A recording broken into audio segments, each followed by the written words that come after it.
So it's a pleasure to welcome Stuart Schwartz, who many of you know from Free Bits. And if you listen to the whole story, there's he says this is really interesting work. So I've been looking forward to this for a while. And, Thanks, Roy. It really is a pleasure to.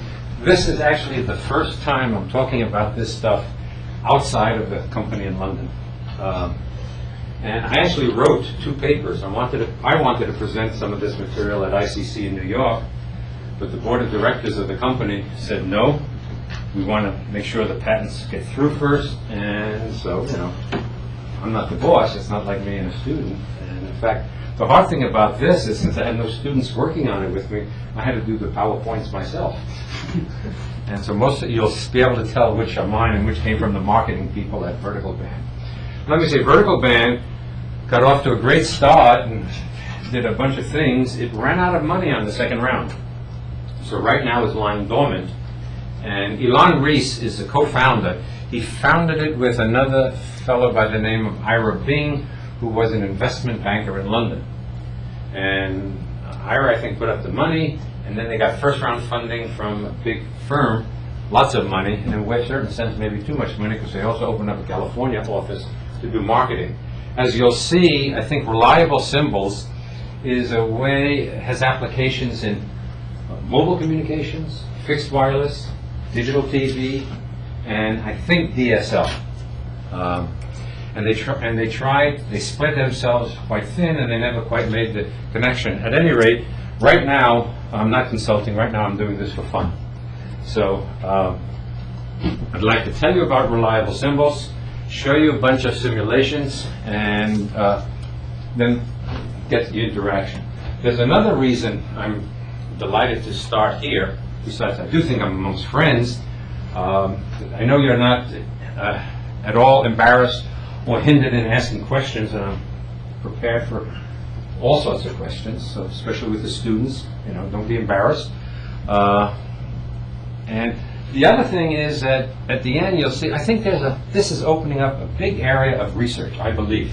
And on the last slide I have a whole list of topics, and I'd love to see any of you guys with students start working on it. I'd love to work with you, and maybe we'll even get some joint publications out as opposed to just joint lunches. All right, now let's talk about the problem. Everybody wants higher data rates. Okay. Now, if you have a fixed bandwidth, the only way I know how to get higher data rates is either shorter symbols. Okay, and if you shorten the symbol, you increase your ISI, and you're going to reach the Nyquist limit sooner or later, or more bits per symbol, and that is higher order constellation. Okay. But there's a problem with higher order constellation. It increases the ISI. Stu? Yeah? Back on. You say for a fixed bandwidth. Bandwidth. Yeah. Shorter symbol, but you can make it shorter than the reciprocal of the bandwidth. So shorter than what? Well, I mean, if you start like this and you want to double the rate, if you make the symbols half the length, you double the rate, but you're going to increase the at some point you're going to increase the ISI. What I'm saying is I'm not going to allow you to expand the bandwidth. How do you get higher data rates with MIMO. what? MIMO. That's one possibility. Okay, we'll talk about that. Okay, let's look at a typical communication system. In the discrete model, you receive a signal, xn is equal to d sub n. That is the transmitted data point plus the sum. These are channel coefficients or multipath. Well, this actually holds for precursors and postcursors. As long as I is not equal to 0, I can be positive and negative, but let's just think of it as postcursors. Conceptually, it's easy to explain it as just postcursors. Plus additive white Gaussian noise. So I receive this is what I see, this is what was transmitted, these are what was transmitted previously, the channel coefficients, additive white Gaussian noise, and the channel coefficients I normalize to A equals 0. I find the channel gain through some standard technique, and I normalize so A0 equals 1 right here, and these are all normalized to A0, again for convenience. Now the noise due to the ISI, or multipath, is this term. I call it noise in quotes. higher order constellation really amplifies the ISI. It's easy to see. You look at this term, this is the summation term, and I told you how to do the equation, so the font size is different on each slide. I was happy just to get it on there. Okay. You square this, and you assume that the transmitted data are independent, zero mean, so then you get zero mean for this with a variance equal to the sum of the ISI coefficients times the variance of the data set, the constellation point. Okay? So what do you say it increases? Well, this term, Is that term is larger? that term gets larger and larger with higher order constellations. But you could argue that you're reducing the second term by sort of when you put larger constellations. But let me tell you what I'm going to do for purposes of this talk. I'm going to define a normalized SNR. The normalized SNR is going to be the SNR between two data points. All right? And as you go to higher order constellation, the absolute SNR is going to get bigger. I'm saying to you, I'm willing, for example, in the application going from a base station down, the downlink, to increase the power at the base station to get a higher data rate. Power is not the quantity I'm really worried about here. Okay. So then if you look then, and you see, if I plot the standard deviation versus the constellation size, for example, 4 QAM, if we normalize that to 1, at 1024 QAM, you're already up to 300. Okay? That's on a log scale. If you just look at it this way, you see it goes up exponentially. So that noise term, as you increase the higher order constellation, the ISI noise goes up. Okay, let's make an observation about higher order constellation and equalization.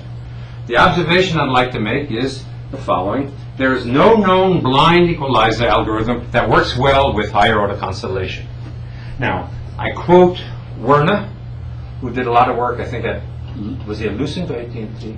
Bell Labs. Bell Labs, and John Treichler. And if you read their papers, they make comments like, we haven't been able, above 256 QAM, blind equalization is just too slow. And some of it blows up. And it blows up because of that other, because of this term. Okay. And here is another way to show it. Here is an example of QPSK 16, 64, and 256 QAM. Yes, Leo. Excuse me, but if you look PSK, then the PSK shouldn't increase your sigma d squared, right? If I consider 8 PSK, for example, or 16 PSK, they all live on the unit circle. Well, so this is mislabeled. It should be 4 QAM. Let's call it 4 QAM. I'm thinking of rectangular. They're identical. Excuse me? QPSK and 4 QAM are the same. Yeah, well, okay. Yeah, well, this won't. Okay, but these will increase it, right?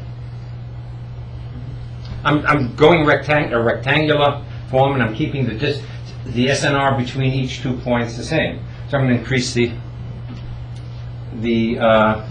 power. And hence, I'm going to increase. And intuitively, if I send a voltage of plus or minus 200, and it's going to be more ISI for the next term. Okay. But okay. But the next, so it somehow, there was some scaling with A0 that's a little confusing. You find the channel gain, and you normalize everything to A0. That's right. I'm doing it for purposes of clarity here. Yeah, but the A0, there's some, whatever you've done here to scale the powers to meet some requirement for quality of your constellation, it also happened in the original D0s. I'm scaling the A's, not the D's. I'm scaling the A's. I'll come back to that point. Oh, thank you. But back to my question, but if you replace QAM with PSK, this effect wouldn't happen. I mean, you can go to 1024 PSK and your sigma squared is still 1. Yeah. Does it mean that probably PSKs are better modulation scheme if you have ISI? Well, I don't know. Without considering ISI, I mean, if you look in a book like Proakis, QUAM has a distinct advantage over PSK. Yes. That's for Less given sensitivity average to power. That's good for given average power. And also the QUAM I'm thinking of is the one that's easy to generate using a in-phase and quadrature signal. Now, what I'm going to talk, I'm going to restrict my comments to QUAM, quadrature amplitude modulation, but they apply sort of to PSK. There's a problem with PSK in doing this that I'll talk about at the end, if I ever get there. You'll never get to the end. You made a starting assumption that what you call your signal component is the A0 term. Think of an impulse response, in which you have an A0, an A1, an A2, and an A3. A0 can be weak. An A3 may be very large. Right. That's the one you want your timing circuit to lock onto, so that becomes a signal, and all the rest is ISI. Absolutely. So you call that A0, and then you have precursors as well as Okay, postcursors. fine. So you allow for that. I allow for that. Okay. So all your AIs are actually less than 1. All the AIs are normalized less than 1, right? Normalized less than 1. So the 1 is the largest. Yes. Whatever you call 1 is the largest. Exactly, right. And as Larry said, it doesn't have to be the first one. Okay. Well, this is what happens. This is the spread you get from ISI. To make sure you don't leave the room at the end, let me show you the results. When you use what's called our vertical band equalizer, you're going to get sort of a nice, clean thing. You may make some errors here, but it's clearly, it does a nice job equalizing. And I didn't tell you what channel it is or anything. This is just sort of an appetizer. All right. Let's look at the nature of the ISI term. That term, these are the channel coefficients, and this is the previously sent data, or in case we have precursors, it's everything around. Now, this is well approximated by a Gaussian random variable. Why? Well, if you just do it, you'll see that the Gaussian is the purple, and the ISI just of length 3 is this dark color here. And you see the approximation is very good. Now, this is only for ISI of length 3. As you have more ISI, and as the D's take on more values, the approximation becomes even better and better. Now, the whole theory or idea of reliable symbols doesn't depend on this, but it's convenient, again, to explain things. Yes, Larry? Length 3, that's how long your impulse response is? Yeah, three ISI coefficients. And so it's 4. There's A0 and 3 coefficients. There's only 3 in the same amplitude, the 3? I don't know what he did for this one. And what was the QAM? How many levels? I honestly don't even know on this one. I'd have to look it up in the books. And what's the yellow guy? What? The yellow guy is going to come later. The yellow guy is the area under a curve that I'll get to. Okay, so just going ahead now, think of it in the following way. I send a data point, so suppose it's this point right here. I send this. The interference term is this little, and that interference term includes both the ISI and the noise. And so what I observe is X, okay? Now, if signals are equally likely, constellation points equally likely, the optimum decision region is a square around each of these, okay? And here's an example. Now, it could be, if I observe this, I could have sent this and had ISI that brought me over here. It could have been here and here. I don't know. But let's make some definitions to try to make some progress. A true symbol. So sometimes the interference is going to be low enough, and the received data is located in the correct decision region. Okay? Unfortunately, I won't know it. But let's just label that a true symbol. Okay? So the receiver sees this, which is what you send, plus the noise, which is both ISI and additive white Gaussian noise. Is it possible to determine a received data point that is actually a true symbol?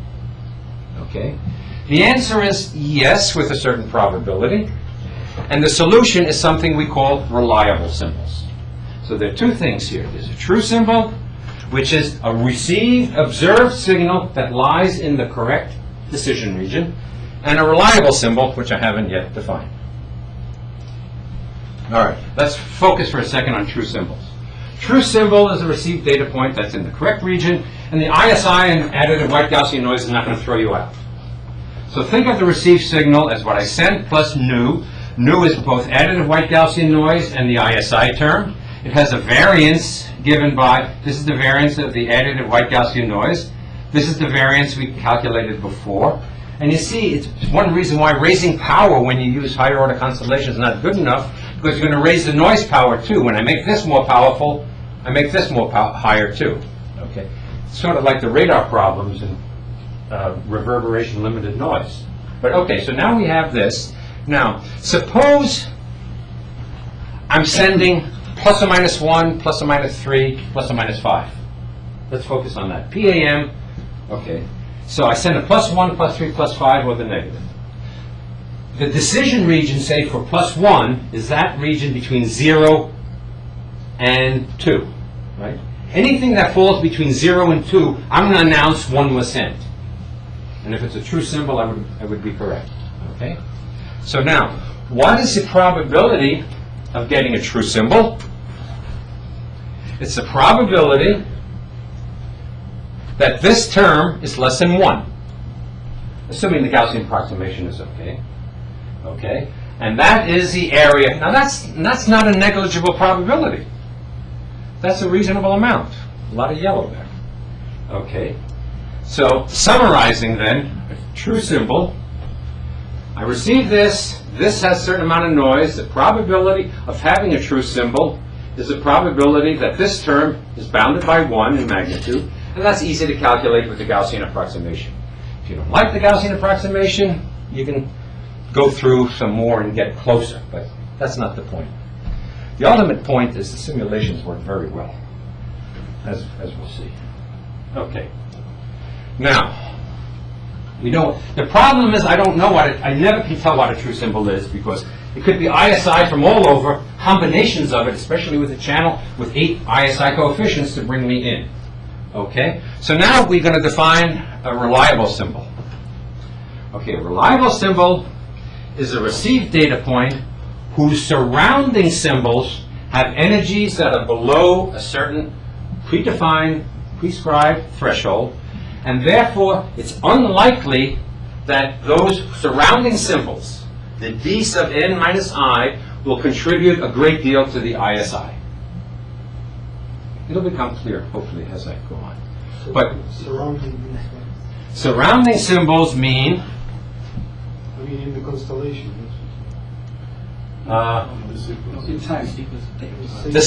The sum of the AI dn minus I are surrounding symbols. I send the symbol, and I have, say, 4 ISI coefficients. There are 4 surrounding symbols. But then these true symbols will come at the duty cycle. If my first symbol is a true symbol, then necessarily the next ones will be not true symbols. Because they're surrounding, so they have to be weaker. No, what? Okay, well. Otherwise, because my first guy will become a neighbor for the next one. Right. If I look on precursor. True symbols can be small or large, it doesn't matter. Wait, watch, Leo. Okay. Now the point is, I can't label a true symbol. Only the genie knows a true symbol. Okay? But I can identify reliable symbols by looking at neighbors.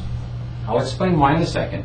And therefore, reliable symbols are highly likely, with a high probability, to be true symbols. I won't be able to say with certainty, because that Gaussian noise, I may get a Gaussian noise that'll throw me way over. But the probability of that is very small for a certain signal-to-noise ratio. Okay? All right, so now let's focus on finding a reliable symbol. Let's go back to, this is the model. Take this term and just bound it.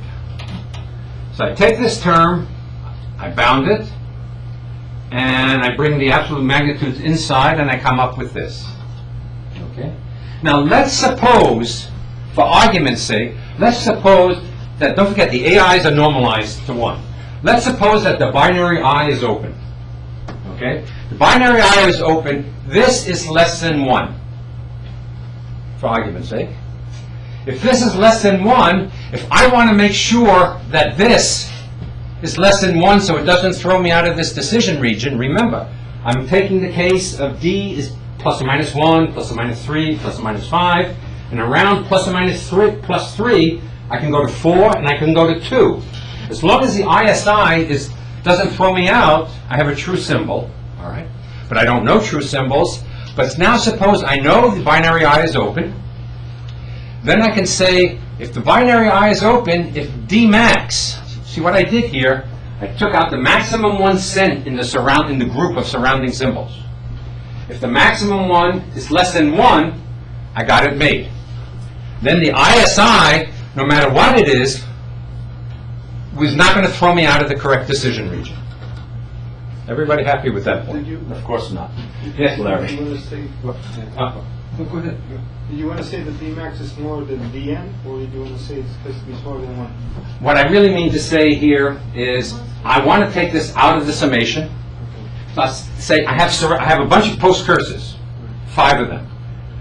I take the maximum one, and I call it Dmax. Right. It has to be smaller than 1. Well, if this is less than 1, then this has to be less than 1. On the other hand, if the ISI, total ISI is less than a third, 0.3, then Dmax can be less than or equal to 3. Okay? So, Now my question. You don't really know what the largest of the D's is, except in your estimate. I mean, I don't know the D's. No. I'm going to have to use the X's. But yeah. But I'm coming up there. I'm coming up there. Okay. All right. So how do we find the reliable symbol? Don't forget the probability of a true symbol was the area on the yellow. Reliable symbol. Let's take a PAM constellation of order M with data at plus or minus 1, plus or minus 3, 5, up to m minus 1. And then we're going to define a low energy signal as having magnitude equal to 1. That's the case, say the binary I is open. Okay. Well, with case surrounding symbols, precursors and postcursors, the probability of getting such a sequence of low energy is just, well, I can pick 2 out of m, I get plus or minus 1, and there are k of them, so the probability of a reliable symbol is 2 over m to the k. If the initial ISI is 0.3, then the probability I can add and make this a 4 here, right? Because then I can pick out plus or minus 1 or what have you. So here I am. Let's review. Is this guy a reliable symbol? And I know the binary I is open. I look at the past ISI, and I look at the dn hat, the estimates, I'm jumping ahead a little bit, or the x's, and if they're all less than 1, I say, I got a reliable symbol. What is a reliable symbol? A reliable symbol is most likely, but not with certainty, a true symbol. Okay? That's one way. That's a good way to exposit, to talk about it. But you don't want to do that. It's too restrictive. Leo's sitting there saying you're never going to find a reliable symbol with that definition. But we don't use it. That was just to explain how to get a reliable symbol. Here's a better way to get a reliable symbol. Let's define a reliable symbol weight. It's monotonically decreasing with the magnitude of the hard decisions on the surrounding symbols. Surrounding symbols. Reliable symbol weight is 1 over c minus the sum of, this is for all I not equals 0. All the possible ISI interference. You can think of it only as postcursors if you want. Okay. And you choose C so that the reliable symbol weight is between 0 and 1. Okay. You do that. So now I don't have to look and put a restriction on 1. Now some could be high and some could be low. So this is a reliable symbol weight. Now for those of you who want to jump ahead, what you really can do is think of this reliable symbol weight as an approximation to the posterior density. The posterior density, the observation given my past surrounding decisions. Okay. think of it that way. But just for now, in engineering terms, you compute this. Easy to compute. How do you pick C? I mean, is C something you choose every time you take n symbols? No, you set up the problem and you pick C. Right, so, You know the QAM constellation size? right, so it'll be a C that'll work no matter what those n symbols are. Exactly. Okay. And you want it somewhere between 0 and 1. Okay. All right. Now, before we go further to get to the subtractive equalizer, let me give you 2 examples of reliable symbol simulation. Take an 8 pulse amplitude modulation, a normalized signal-to-noise ratio of 16 dB. Remember what I mean by normalized? Between 2 points, okay, if the signal power is 1, the signal-to-noise rate, noise is small enough so that you get 16 dB. In terms of, with 8 PAM, it's really 29.22 dB. You're talking about 30 dB signals. Okay. The normal signal, the regular signal-to-noise ratio is the normalized signal ratio plus 10 log 10, the average transmitted signal-to-noise ratio, or 1 over the noise average signal-to-noise ratio. Okay. I take ISI coefficients of 1, 0.4, 0.2, 0.1, dn. Okay, here's my 8 signals. Okay. There were 20,000 points in the simulation. And you see the 20,000 points. They look like lines, but they're not lines. Well, all we do is we compute xn. xn is dn plus the sum over I, ai, dn minus I, plus white Gaussian noise. Do this 20,000 times, compute xn. Okay? And now look at the difference. It calls it decision error. Look at the difference between xn and dn. Okay? And let's first look over here. When the reliable symbol weight, RSW, is small, that means the surrounding symbols are high energy, my error is at least 2. Okay? Well, at least greater than 1 here. So it says my xn is never in the correct decision region. Okay?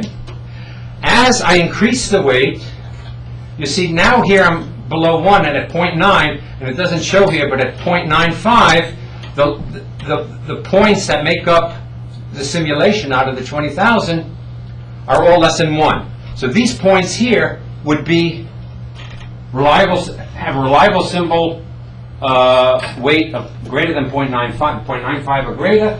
I'm going to call it a reliable symbol, and I'm going to say it's probably a true symbol also. So this is the difference between xn and dn. That's all. Okay? This is the probability, then, and because you have to worry about the additive white noise. And you see that basically I'm never going to make a right decision here, and for reliable symbol weights of 0.95 or more, I'm very close to 1. Okay? How, I mean, like, I'm trying to see the big picture. How does it work? If you know so you can measure whether it's reliable or not when you get the received symbol and you find in what region it is. What's the closest point, and then you can sort of you label it a reliable symbol. If it's not. The most exciting part of the story is yet to come. Oh, sorry. I'm glad this is not free bits. Okay. Let's look at this one. This is interesting. This is of the 20,000 you do a histogram. This is the probability of a reliable symbol weight versus the reliable symbol weight. So, for example, there's a less than 0.02 probability of getting a reliable symbol, of getting samples that have reliable symbol weights over here. And in fact,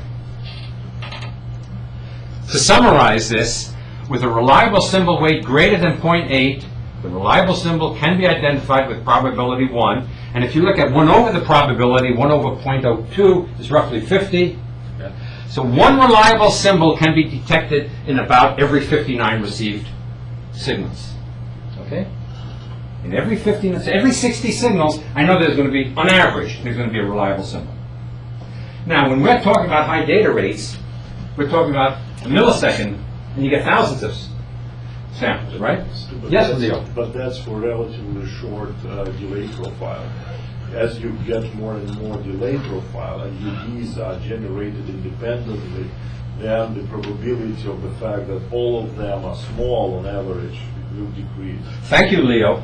The next simulation I put up because I knew Leo would ask that question. Now let's look at 32 pulse amplitude modulation. Okay, we went from 8 to 32. Same signal to noise ratio again, normalized. I use 30,000 points.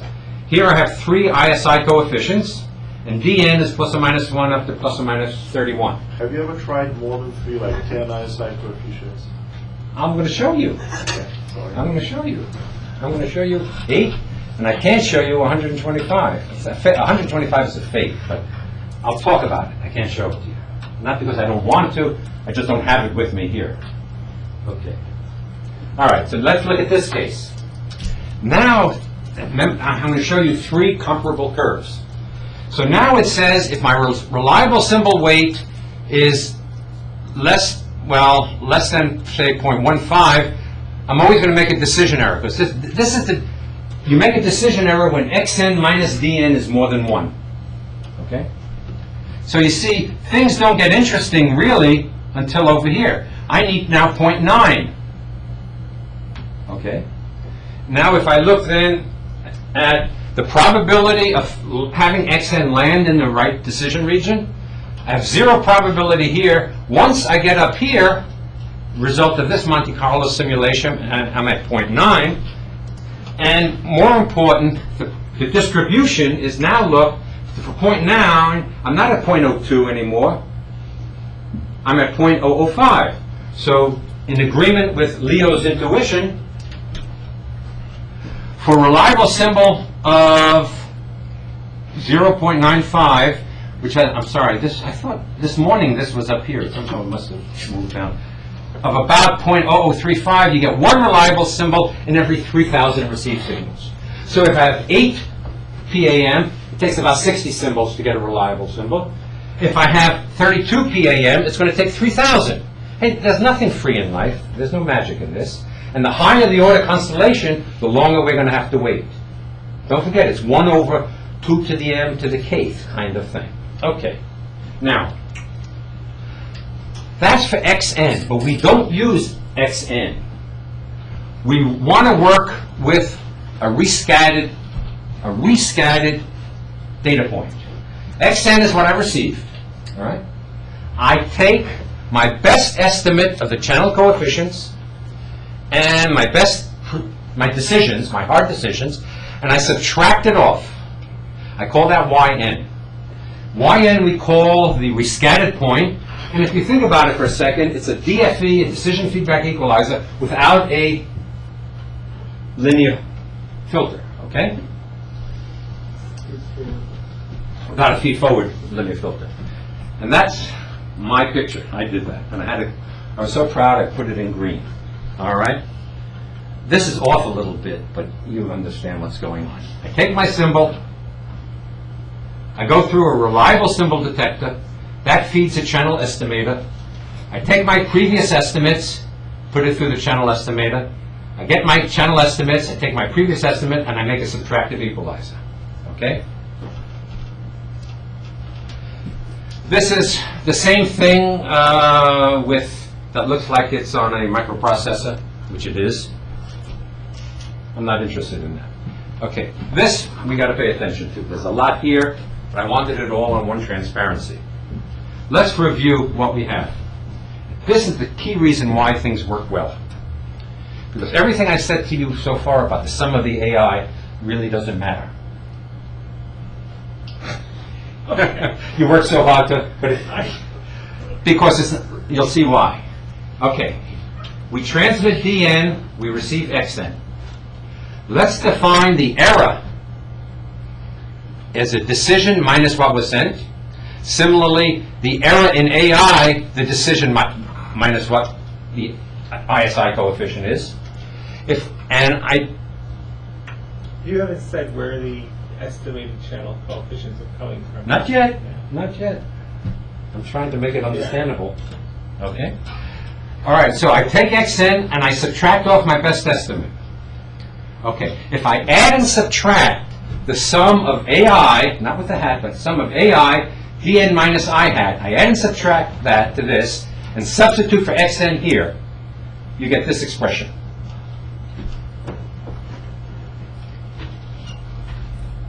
I add and subtract to this the sum of ai dn minus I hat estimate. You get this.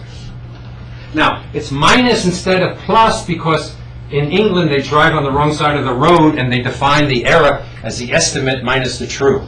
Here in America, where we do it true minus estimate, then these would have been pluses, but it doesn't matter. All right. So what do we have here? My rescattered observation, yn. I take my xn, I subtract this, and it's this. Forget about this noise for a second. Let's look at the two terms. This term is the channel estimation error. That ai hat is ai tilde is ai hat minus ai. That's channel estimation. And this are the decision errors. Just for the moment, let's assume we make very few errors. So this term is negligible compared to this one. Okay. What is this? Just focus now on this. This says what I observe after it's been rescattered is what was sent minus this residual ISI. This is the error in my channel estimates times what was sent. So before, when I said the binary I had to be open or the sum of the AI less than 1, you don't need that. What you really need is that the sum of the absolute magnitude of that has to be less than 1. Okay? And as you get better and better estimates, these get smaller and smaller. That means you can allow low energy is plus or minus 1, plus or minus 3, plus or minus 5. So as this thing gets going, you find more and more reliable symbols. Most everything becomes a reliable symbol. Excuse me, Stuart. Sure. Should it be a term which has a tilde times d tilde somewhere? A tilde, d tilde is... With both tildes, so you have one term which has, so you have only terms which have one tilde each. I think there should be also, if I just... No, you're wrong. You're wrong. You're wrong. Flat out, you're wrong. I'll bet you a cup of coffee over here. This is right. This is right. This is right. You add and substitute this into here. Okay, I will do my homework. Okay, all right. Okay. So now, this is then what you get out of a subtractive equalizer. You get a term, you get the true symbol, plus an inner product of what was sent and errors in the channel estimate.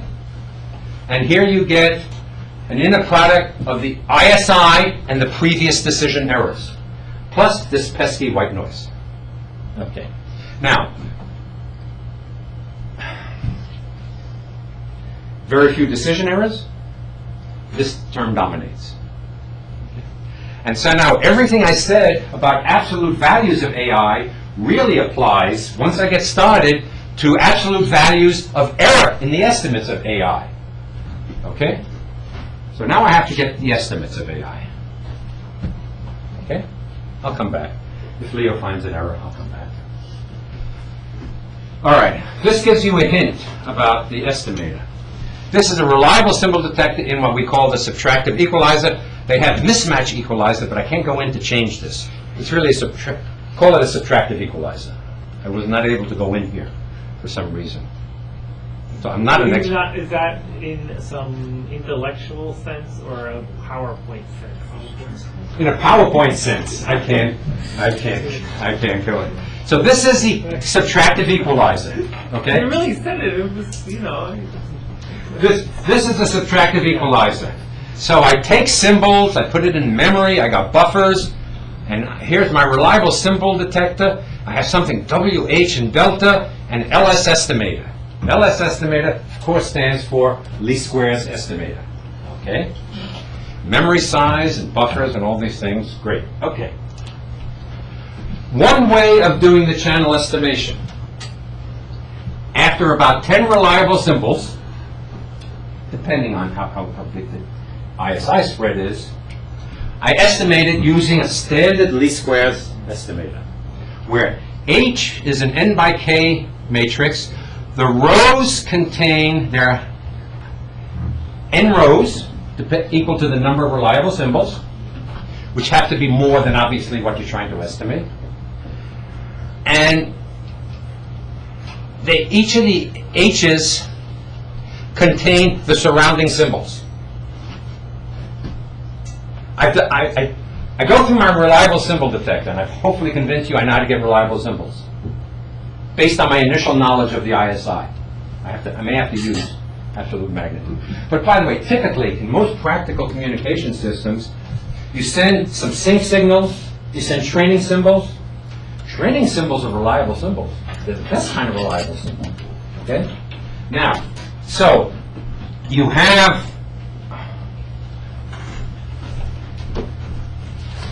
Leo. Excuse me, Stu, what did you exactly say? I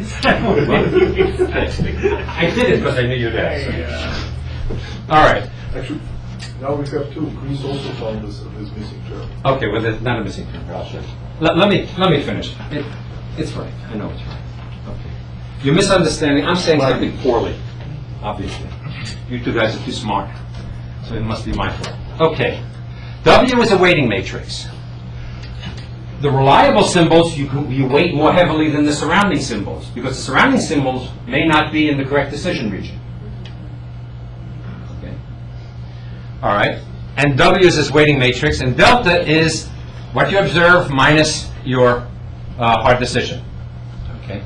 That's the simplest estimator. And I just want to show you now, all we're doing is we get, for example, take 750 samples, you do 8 PAM, I have ISI of 2, right? There's 0.3 and 0.1. That's the ISI.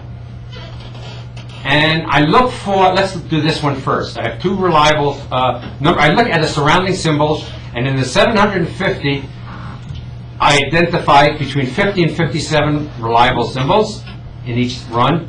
And my estimates of 0.3 and 0.09, which is close to 0.1, with this variance. When I add one more surrounding symbol to refine my reliability, all I did, I dropped down, I only have 8 compared to 50 minimum, or 18 compared to 57.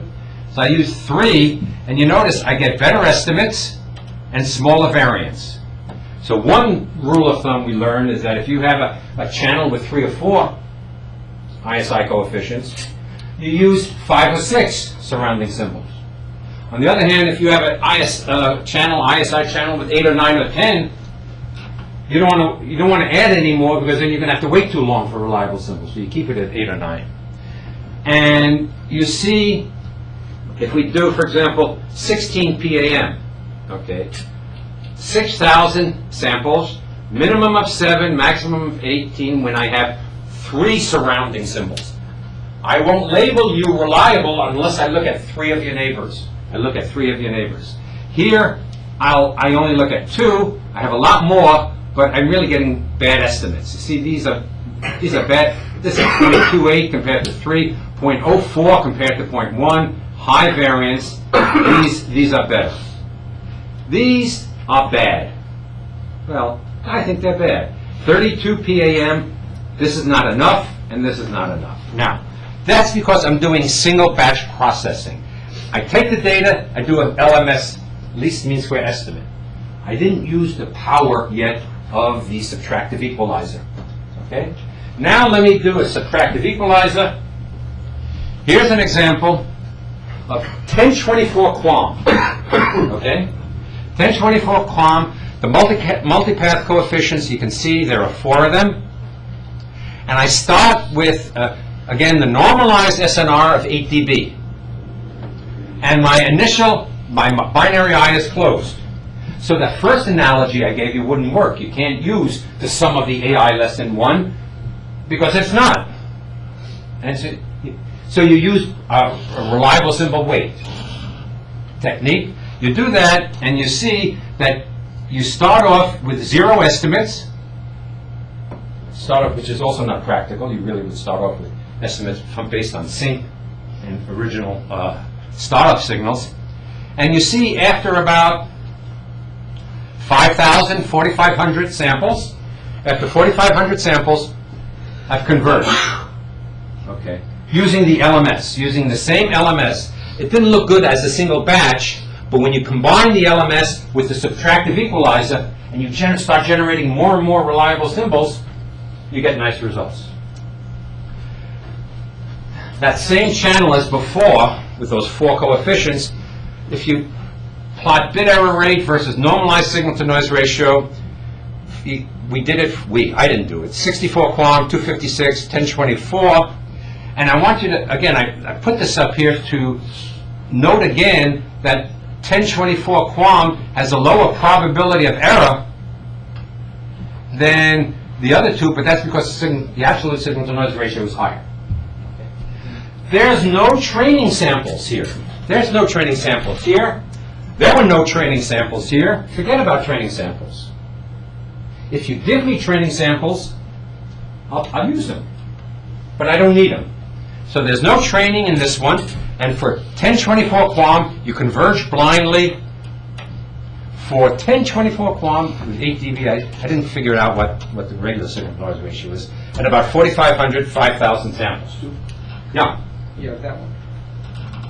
I realize that for 1024 you have a larger signal-to-noise ratio, but your Euclidean distance-to-noise ratio is the same, and yet you have more potential ISI for 1024.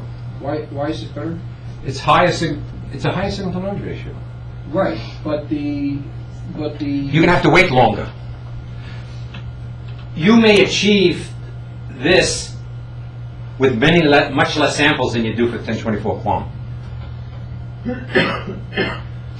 It's much harder to find a reliable symbol. You have to wait longer to find reliable symbols. with 1024. Yeah. But isn't that the case where you have a lower bit error rate? Oh, this is steady state. This is steady state. Right. So, all right. That's the point I'm missing is your spacing to noise ratio is the same for all 3 cases. Between 2 constellation points, right. Right. But for 1024, you have much greater potential for ISI because of all the large constellation points. So why is it? It doesn't. No. If it were the same, I'd say okay, maybe, but it's better. The subtractive equalizer doesn't care how big the constellation is. You're just going to have to wait long until you get a reliable symbol. Once you get a reliable symbol so that the error channel estimate is close to 0, everything is a reliable symbol. I'll come back to this because I want to show you something. In purely channel estimation, if you take 8 coefficients randomly, such that the sum of the magnitudes of the 8 ISI coefficients of 1.35, and you normalize signal-to-noise ratio, this may partially answer your question. If I look at the constellation and the number of samples required to estimate the channel, for 64 QAM I need 3,000, for 256 QAM I need 5,000, 1024, 12,000, 4096 I need 20,000. Okay? So I need a lot more here than I need up here. Okay, now, this is a static channel. So what this says in a static channel is that I can go ahead, finally get my channel estimates, and then I can go back and decode this data that I was missing at the beginning for static channels. Of course, you can't do it for dynamic channels. I put this up to show you that, you don't get anything for nothing. As you increase the constellation size, you need more samples. It'll take you longer to converge. Okay. You can look at those and say, oh, those are really good convergence times. I don't know, just sort of... Well, think about it. You're sending megabits. Well, so it has to do the so you did some envelope calculations where you have some coherence bandwidth for some channel, and I don't know, or some number of taps, and somehow, if it's a 30 kilohertz channel, it takes you a long time to send those things. Yeah, well, they were thinking about the IS-95 market, and so if you think of, you're sending megabits, 20,000, 50,000, 100,000 samples per second, or less, right? Okay. So I guess the other question is I guess you're going to come to this, what happens when the channel's varying? I have it. The point is, there is, as far as we are aware, no other equalization procedure that can blindly equalize a channel for high order constellations. Larry is one of the resident experts. I mean, you worked on the microwave radio and you were doing 256 QAM. Did you equalize the channel? A lot of training. No training. No training. Where do you combine this with training, Leo? Actually, I have a question. But here you go up to the hard decisions on your symbols. But suppose I have like a soft decision decoding, which I have to do after that. Is it possible to convert your scheme in to get some kind of soft metric for each? That's one of the research topics on the last slide. Oh, Okay, okay. so here is 406, 96 QAM, signal to noise ratio of 36 dB, normalized of 12. You converge after about 25,000 samples. That's finite compared to some of the blind algorithms that they try to use for this that blow up and never converge. Okay, this is the error distance in that last one using 4096 QAM. And so you see, you start off making lots of, this is the distance between what you say it is and what it is for 4096 QAM. You're off by 40 or something. And after 25,000 samples, you're pretty small. Now, if we were to continue this out further, okay, every now and then you're going to see an error due to the additive white Gaussian noise. Okay? But we didn't carry it out far enough. But it says essentially you've eliminated the problems of ISI after 25,000 samples. How long a seminar is here? About an hour. Or until... Okay. All right. It all depends. We often have people go over. I'll start skipping some. This is something called channel B. It has to do with digital TV. Here's a channel. The real coefficients are in blue. The imaginary are in red. Okay. 1, 2, 3, 4, 5, 6, 7. 7 ISI coefficients, but not equally spaced, because some are 0. Okay. Here, this is what you received. Okay. Now, there's something I didn't tell you about. If you have QAM or anything, there can always be, the channel can always give you a phase rotation. You've got to estimate the phase somehow. Okay. This was, so what we did, again, we, meaning collectively, the staff of Verticalband were a bunch of great engineers who worked very hard getting these things to work. They used a feed-forward filter to estimate the angle, and then they went through the Verticalband Equalizer and came up with this. This is for, I didn't put down. I think this is, well, it's right here. 64 QAM. 64 QAM. Okay. Dynamic channels. Okay. Here's an example. 64 QAM, vertical band tracking. This signal to noise ratio, Doppler spread of 50 hertz, symbol rate, famous 1.2288. Now, here's an example where we start off with 0 error. So you imagine a training sequence. Those are reliable symbols. The reliability is 1. Actually, 1 plus epsilon. It's 1. We know the true they're in the true region. Yeah. We know what they are. All right. So you estimate the channels. You have a good estimate of the channel. Then you start sending data. All right. You start sending data, and the channel coefficients. There are 4 coefficients. Real and imaginary coefficients, and they vary. And you see we're able to track this for 64 QAM using the subtractive equalizer. Here, same thing. Doppler of 50 hertz using 256 QAM. We start off with 0 error, and you see the fuzz around are the estimates. Okay? We're able to track 256 QAM with a normalized signal to noise ratio of 20 dB. The simple rate kind of suggests that you are targeting IS-95 type of systems. SNR of 20 dB, is it the normalized SNR? The normalized. So it means the real SNR will be probably in excess of 30? I mean the total? Yes, probably. Oh, well, that's kind of... Or a fixed wireless or So, something. and here is the question, have you tried to assess how this equalizer works at much lower SNRs, let's Yes. say 10 dB? And what is the region of instability? Because it's a recursive equalizer, at some point it should start to feed its own errors inside itself. I'll show you. I'll show you. Okay. Here. To answer Leo's question, here's sort of a compilation that I did. Based, not that I did, I was studying the results. Let's look at ISI of 1.25A0, SNR of 10 dB.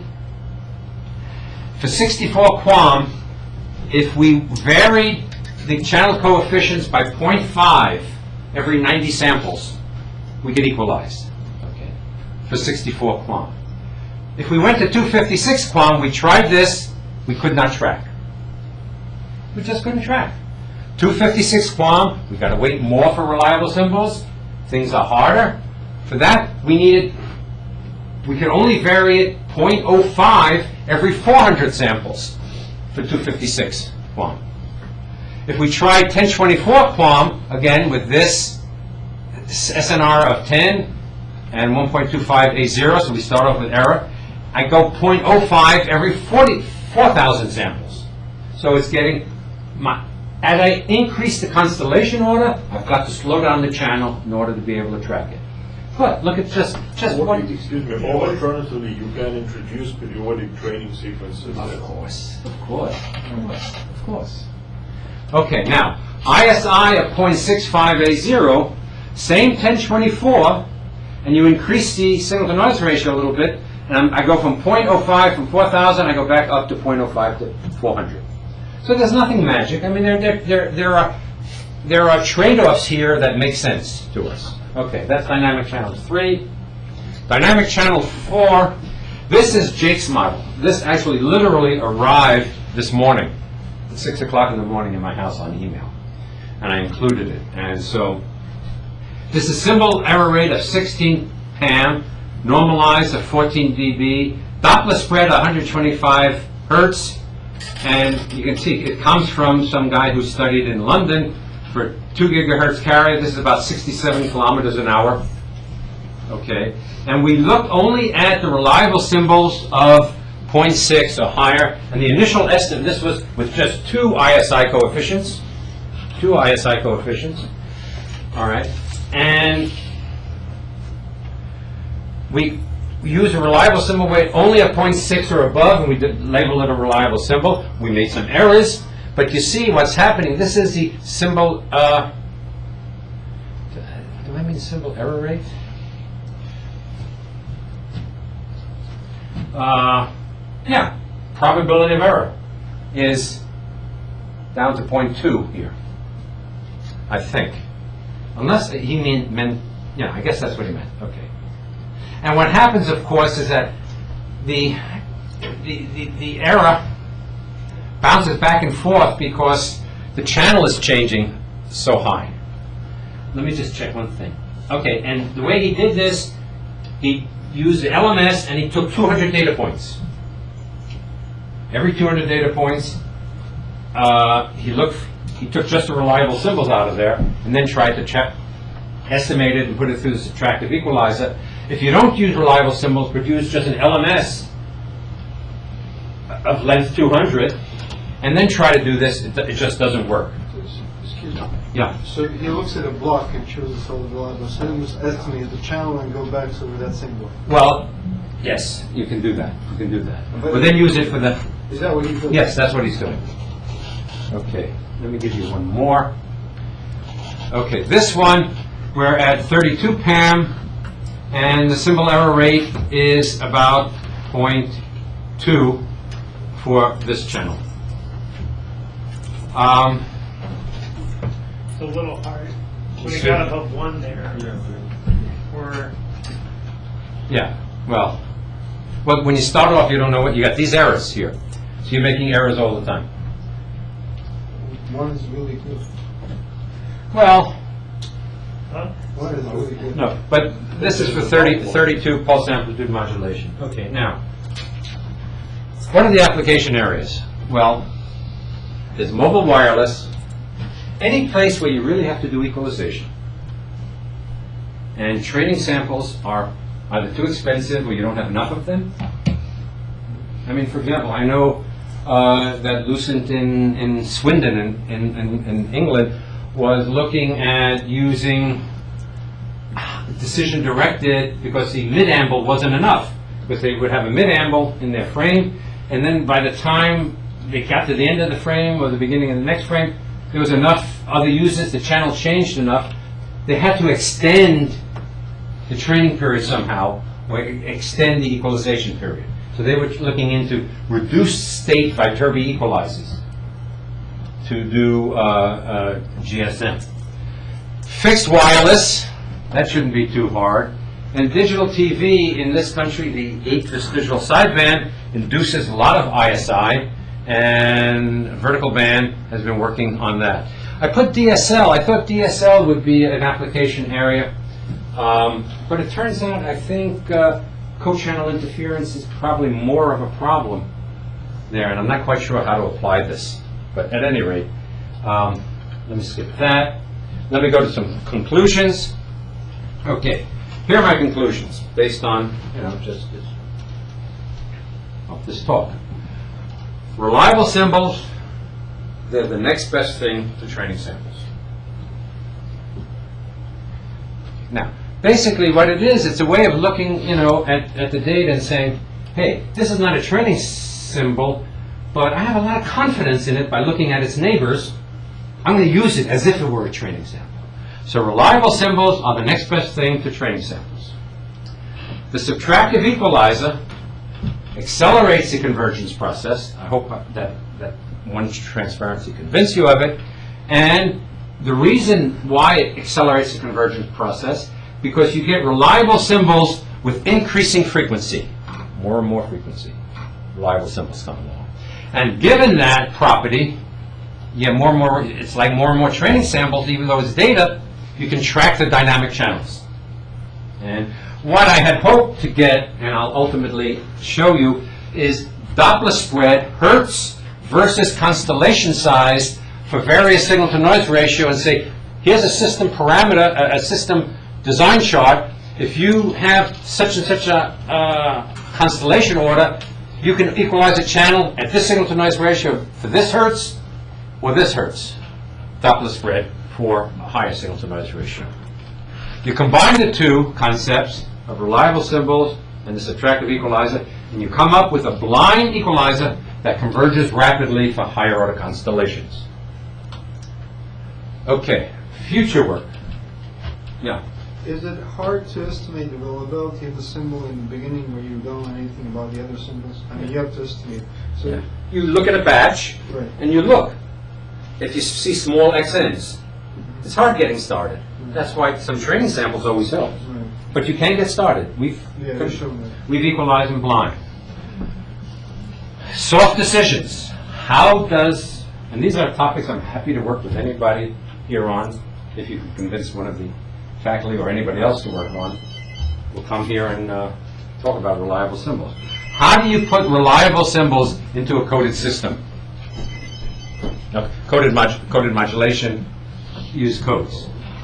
Psk modulation is a interesting problem because in Psk, all the signals are around a circle.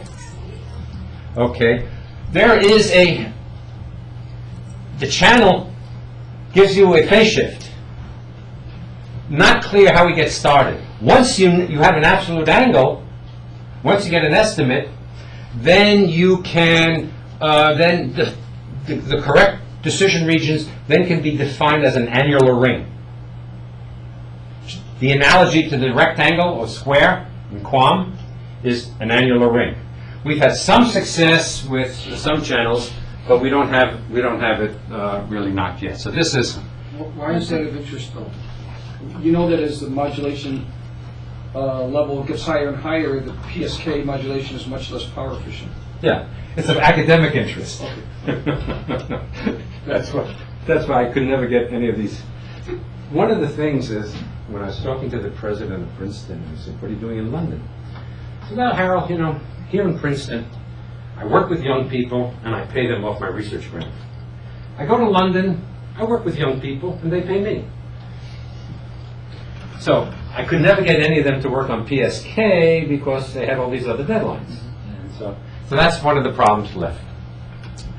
Better channel estimators using... No, I thought the reliable symbols, the first one comes from having sort of a high energy symbol sort of with low energy neighbors. No, the reliable symbol can be high or low energy.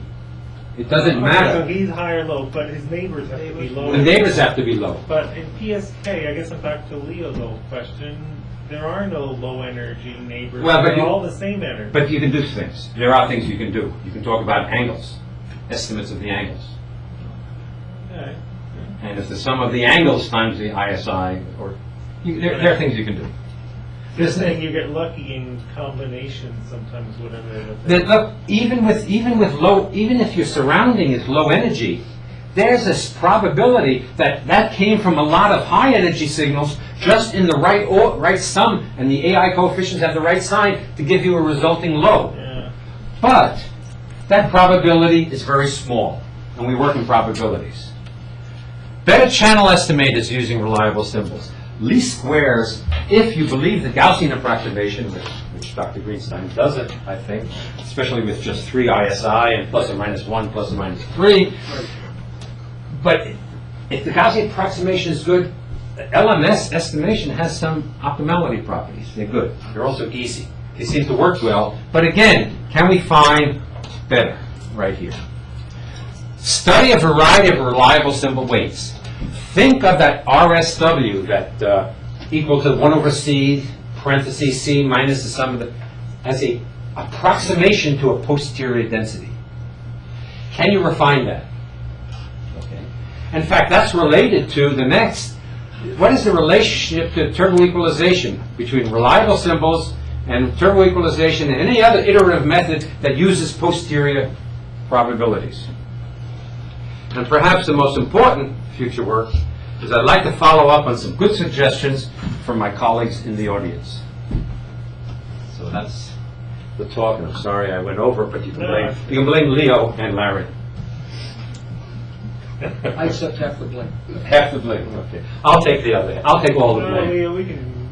Now, I should say, again, Eilon Reiss, in his thesis, comes up with the reliable symbols. He worked with Laurie Turner, and they wrote some papers that I don't know where they are. And we have submitted 2 papers to ICC 2003. I actually brought along some copies. One is called Reliable Symbols, the next best thing to training samples. That's the first one. And the second is Reliable Symbols and the Subtractive Equalizer, Decision-Directed Learning with Quality Control. There will be a paper presented in Victoria, but you only get 20 minutes there, I think, on reliable symbols, a new paradigm for wireless channels. But I think you got the essence here.